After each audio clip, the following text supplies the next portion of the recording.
नमस्कार विद्यार्थी मित्रांनो, वायसी एज्युकेशन महाराष्ट्र चॅनलमध्ये आपले स्वागत आहे। आज आपण संकलित मूल्यमापन सत्र 2 इयत्ता 4 विषय गणित माध्यम मराठी प्रश्नपत्रिका पाहणार आहोत। ही प्रश्नपत्रिका 39 गुणांसाठी आहे। तोंडीसाठी 10 गुण व लेखी परीक्षेसाठी 30 गुण आहेत। प्रत्येक उपप्रश्नास 1 गुण आहे। सर्व प्रश्न सोडवायचे आहेत। प्रश्न क्रमांक पहिला, त्यातील अ, खालील संख्या आंतरराष्ट्रीय संख्या चिन्हात लिहा। 3759। ब, रंगवलेला भाग अपूर्णांकात लिहा 2/5। क, खालील संख्या अक्षरात लिही 4207। ड, खालील संख्या अंकात लिही 3028। प्रश्न क्रमांक दुसरा, त्यातील अ, 1.1/2 चे वाचन कसे कराल? योग्य पर्यायाला गोल करा। दीड करणार आहे आपण वाचन। खालील अपूर्णांक शब्दात लिहा 5.3/4। प्रश्न क्रमांक 2, त्यातील क, रेषा मोजायची आहे 5 सेंटीमीटर 5 मिलीमीटर। 1350 सेंटीमीटर म्हणजेच 13 मीटर 50 सेंटीमीटर।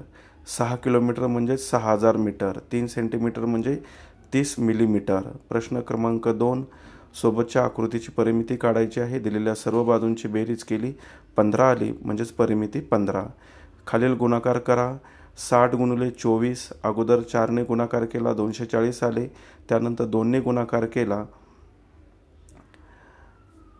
1200 आलेला आहे। त्यांची बेरीज केली 1440। प्रश्न क्रमांक 3 अ, खालील चौकटीत योग्य चिन्ह लिहायचं आहे।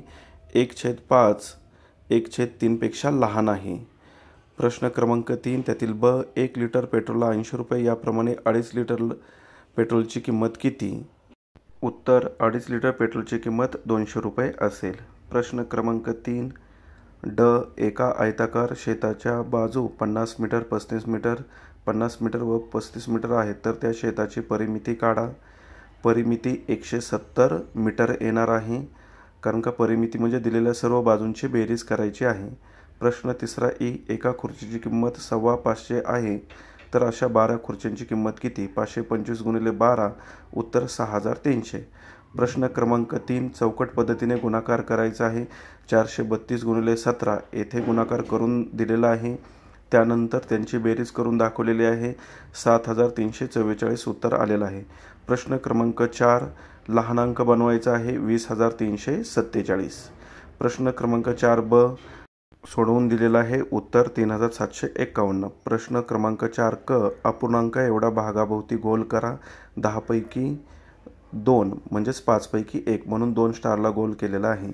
प्रश्न क्रमांक 4 ड, समीरकडे 8420 मणी होते, त्यापैकी त्याने 6536 मणी विकले, तर त्याच्याजवळ 1884 शिल्लक राहिले।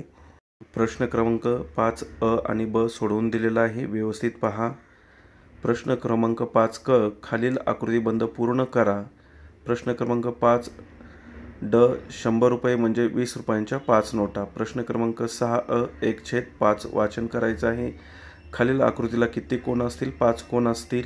प्रश्न क्रमांक 7, खालील माहितीवरून दिलेल्या प्रश्नांची उत्तरे लिहा। लाल रंगाची कपडे घातलेली किती मुले आहेत? उत्तर 15। ब, एकूण विद्यार्थी किती आहेत? 35। तोंडी परीक्षेसाठी खालीलप्रमाणे शिक्षक प्रश्न विचारू शकतात। 4 व 5 अंकी संख्येचे वाचन कर। सांगितलेल्या संख्या फळ्यावर लिही किंवा दिलेल्या वस्तूंचे 4 समान भाग कर व प्रत्येक भागात किती वस्तू आल्या ते सांग। घड्याळाची दाखवलेली वेळ सांग। किलोमीटरचे मीटरमध्ये रूपांतर करायला सांगतील। नाणी व नोटा वापरून सांगितलेली रक्कम दाखवायला सांगतील किंवा दिलेल्या वस्तूंची परिमिती काढा। दिलेल्या कागदाची लांबी व रुंदी मोजा। दिनदर्शिकेतील वार व दिनांक सांगा। पाढे या प्रकारे तोंडी परीक्षा घेतील। धन्यवाद।